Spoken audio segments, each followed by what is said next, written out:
Hello students, welcome to the second lecture of Laws of Motion. I am Lalit Midha, your physics teacher, and in this lecture we will discuss some important topics like impulse and law of conservation of linear momentum. So first of all, let us start with topic impulse. Impulse is represented by J or I vector. It is a vector quantity, so we have to show arrow on it. Right? What is impulse? The product of force and time that produces finite change in momentum of the body is known as impulse. So impulse is nothing, it is product of force into time duration, which produces some change in momentum of the body. Force acting for a short duration of time is known as impulsive force. So impulse is force into time, and the force which changes the impulse is known as impulsive force. So what is impulse? J vector is F vector into delta t. Delta t is time duration for which force is acting on the body, right? So F into delta t is impulse. Remember, this formula is when force magnitude is constant. If force magnitude is not constant, if we have variable force, then we have to use integration to find out impulse. So impulse J is equal to integration F dt, that is from T1 to T2. And what is delta T? Delta T is T2 minus T1. If force is constant, then directly F into delta T.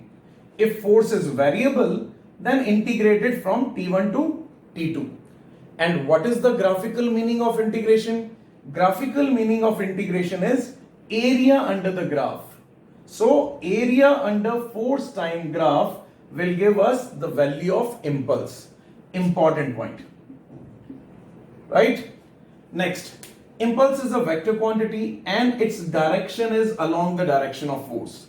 Because impulse is derived from force, so direction of impulse is along the direction of force. Its unit is Newton into second, or it is kg into meter per second, right? Next, impulse momentum relation.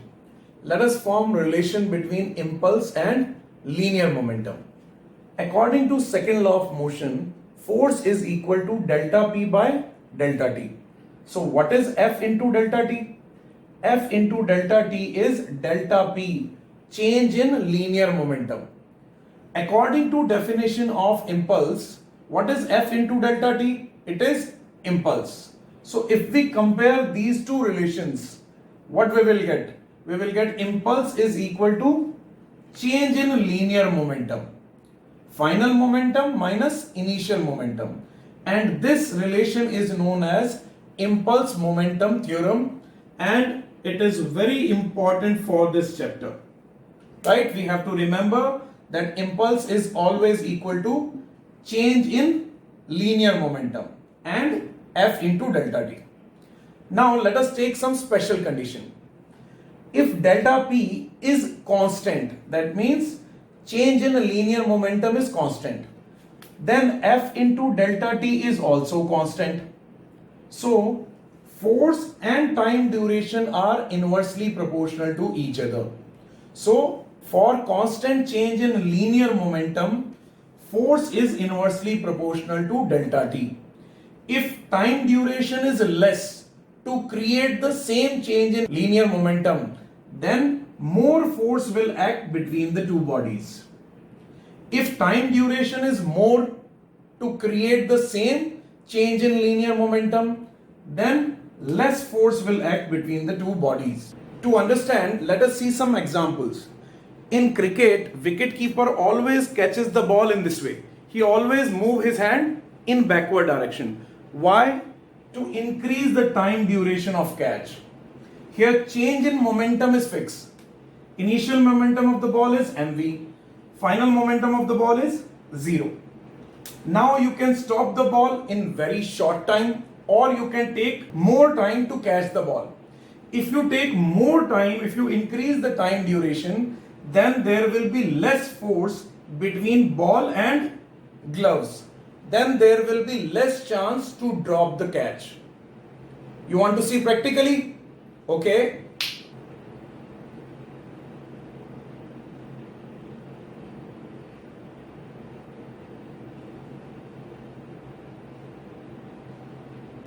Right? Now, if the same person catches the ball in a very short duration, that means if we decrease the time duration of the catch, then there will be large force between ball and gloves. Then there will be chance of bouncing of the ball and the player will drop the catch. You want to see it practically? Okay.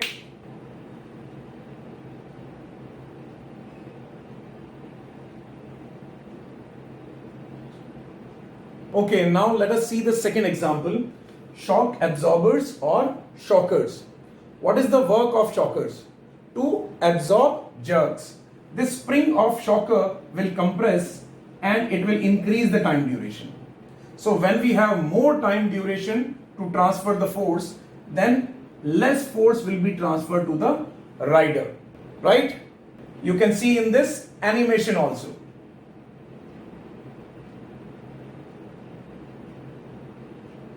Right.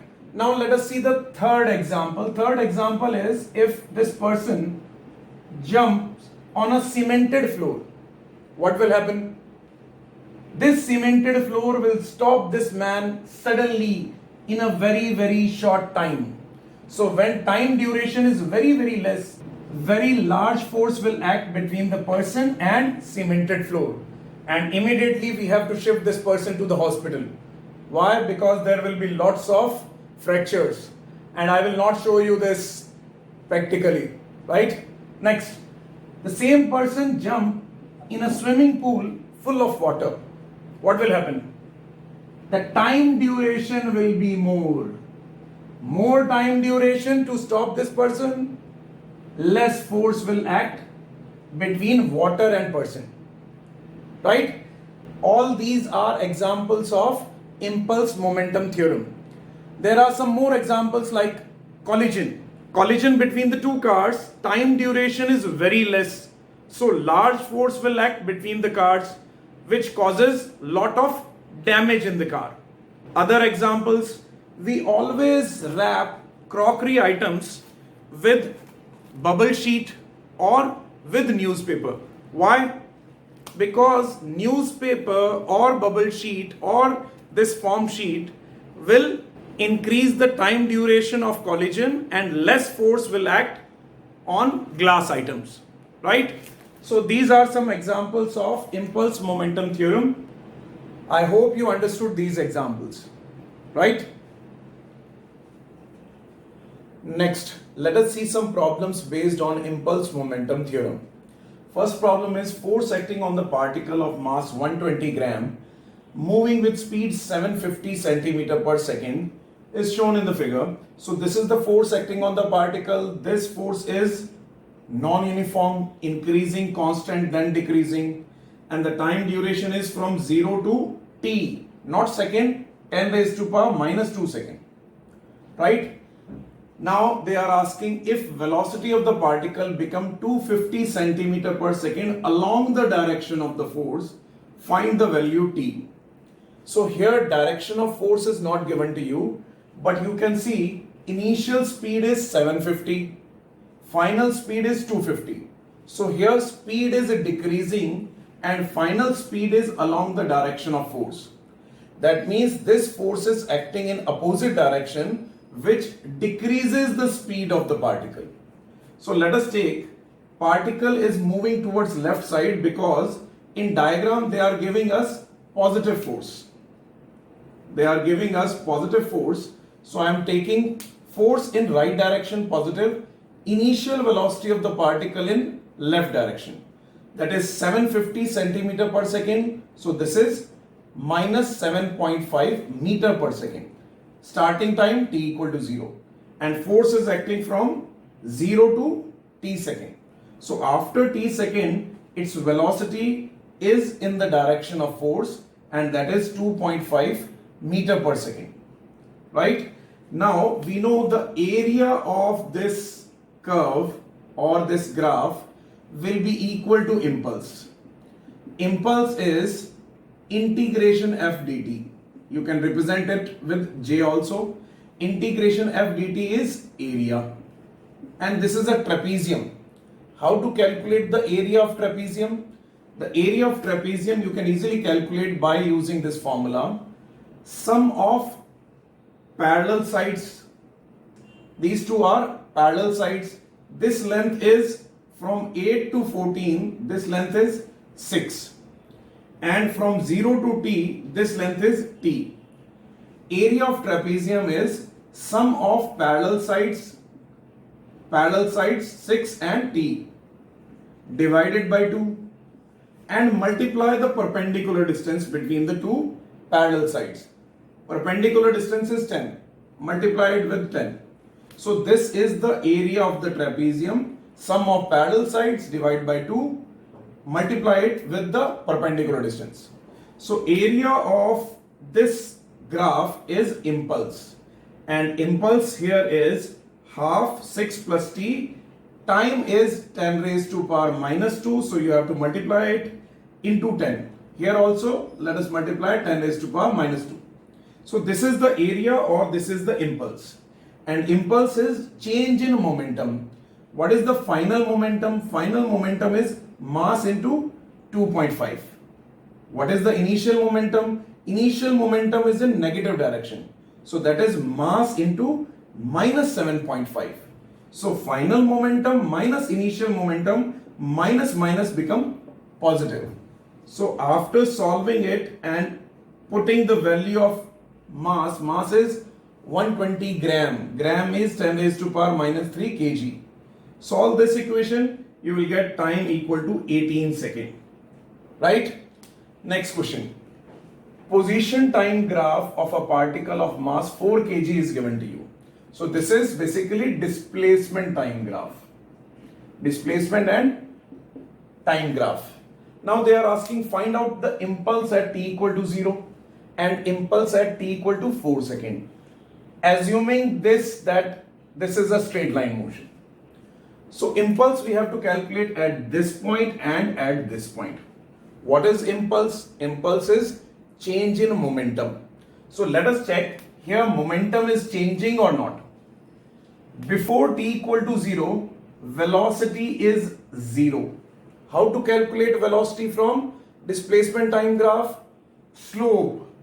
Here velocity is tan theta. Slope of this graph ds by dt. So here slope of the graph is 0. So velocity is 0. So at t equal to 0 second, initial velocity is 0. Final velocity tan theta. Slope that is perpendicular upon base. So at t equal to 0, initial velocity is 0 because the graph is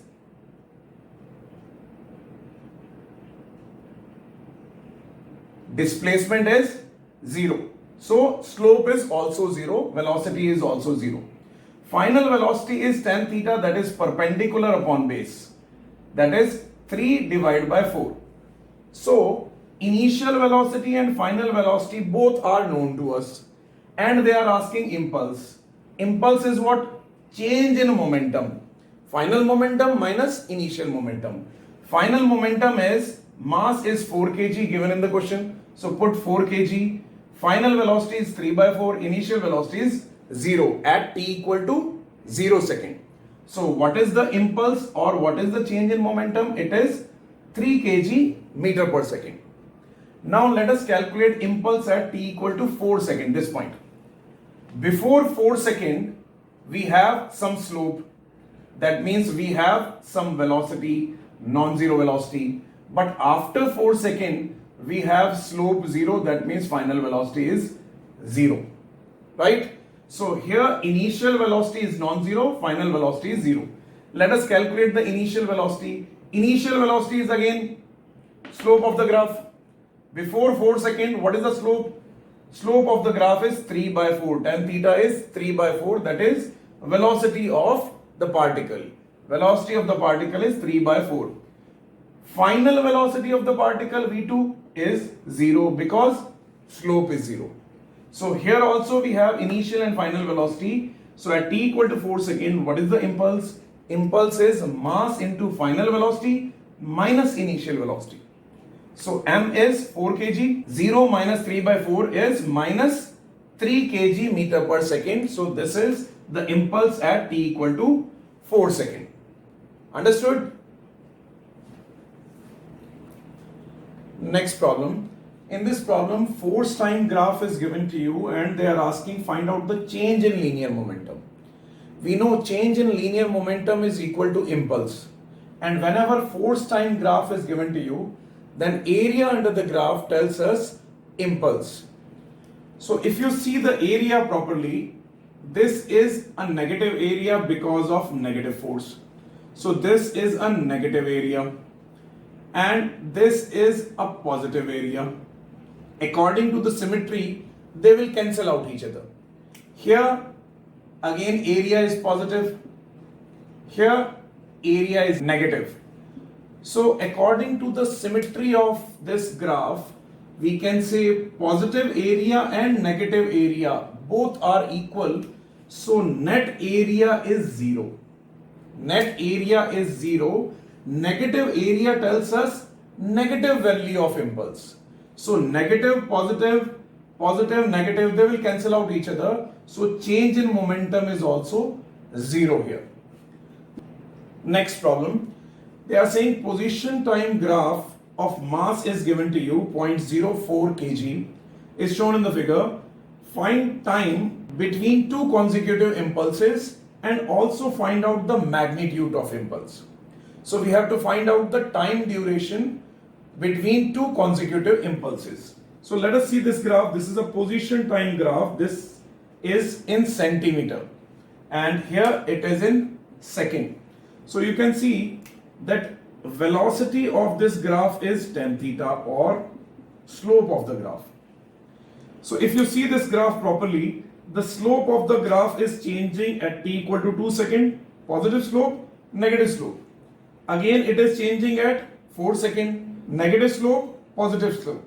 Again it is changing at 6 seconds, positive, negative, 8 seconds, negative slope, positive slope, again 10 seconds. So time interval between the two consecutive impulses, because here velocity is changing. When velocity will change, then automatically we will get an impulse because there will be change in momentum in that condition. So here velocity or momentum is changing at 2 seconds, 4 seconds, 6 seconds, 8 seconds, 10, 12. So time duration between two consecutive impulses is 2 seconds. Now let us calculate the magnitude. How to calculate the magnitude of impulse? Change in momentum. Mass into final velocity minus initial velocity. So let us calculate the magnitude at t equal to 2 seconds. At t equal to 2 seconds, slope is changing. So before t equal to 2 seconds, what is the slope? This is the slope, tan theta. Perpendicular upon base. Perpendicular is 2, base is 2. But this is in centimeter. So 2 divided by 2, 1 centimeter per second is the initial velocity before 2 seconds. Now just after t equal to 2 seconds, the slope is negative. We have to calculate this value of tan theta. So to calculate this tan theta, we always calculate the inner angle because tan phi we can easily calculate because it is inner angle. So let us form the relation between tan theta and tan phi. We know tan theta is the slope, total angle is 180 degree. So we can write tan 180 minus phi. Right? Total angle is 180 degree. This angle is 180 minus phi. We can write it as minus tan phi. So whenever slope is negative like this, then always calculate the inner angle and make it negative. So tan theta is minus tan phi here. Minus tan phi is perpendicular upon base, again 2 divided by 2. So after t equal to 2 seconds, the slope is minus 2 by 2 minus 1 centimeter per second. What is the impulse? Impulse is change in momentum, mass that is given to us, into final velocity minus 1 centimeter per second minus initial velocity, that is 1 centimeter per second. So centimeter I am writing 10 raised to power minus 2 meter. So this is the magnitude. This is the magnitude of impulse. Impulse is negative.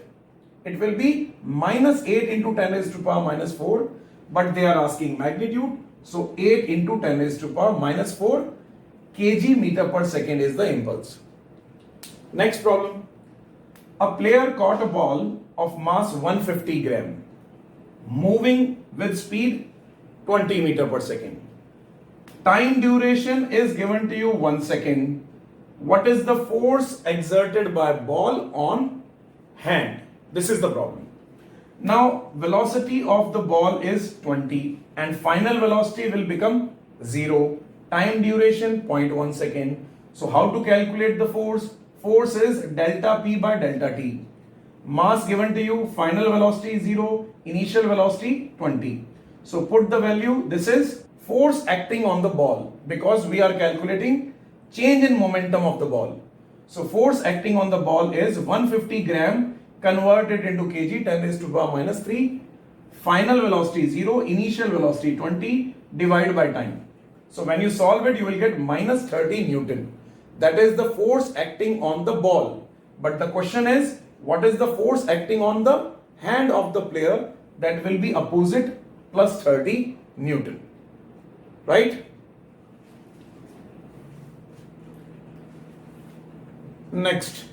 In this problem, they are saying a bullet is fired from a gun and the force acting on the bullet is 600 minus 2 into 10 raised to power 5 into t. T is the time here. And they are saying force reduces to 0 just when the bullet leaves the barrel. Find the impulse imparted on the bullet. This is the problem. Suppose this is the gun and this is barrel. Bullet is starting from this point, t equal to 0.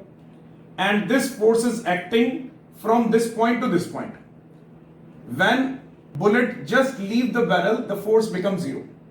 So suppose force becomes 0 at t equal to t second. Let us calculate this time. Let us calculate when the force will become 0.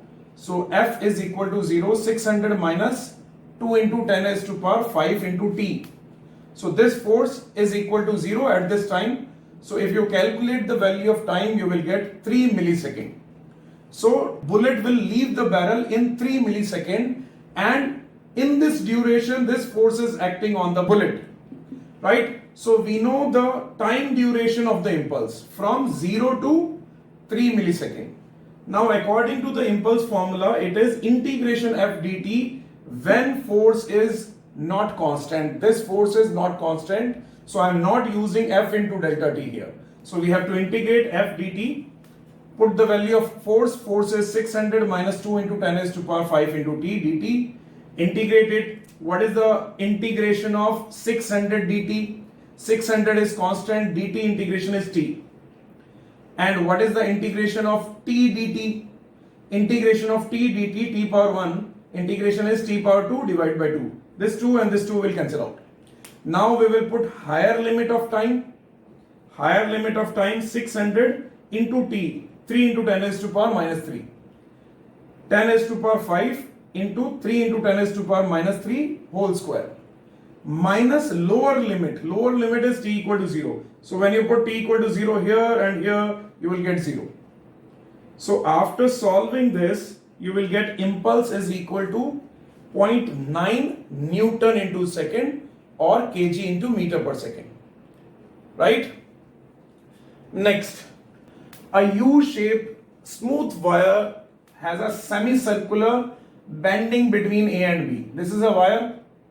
And this is the semicircular bending given to us.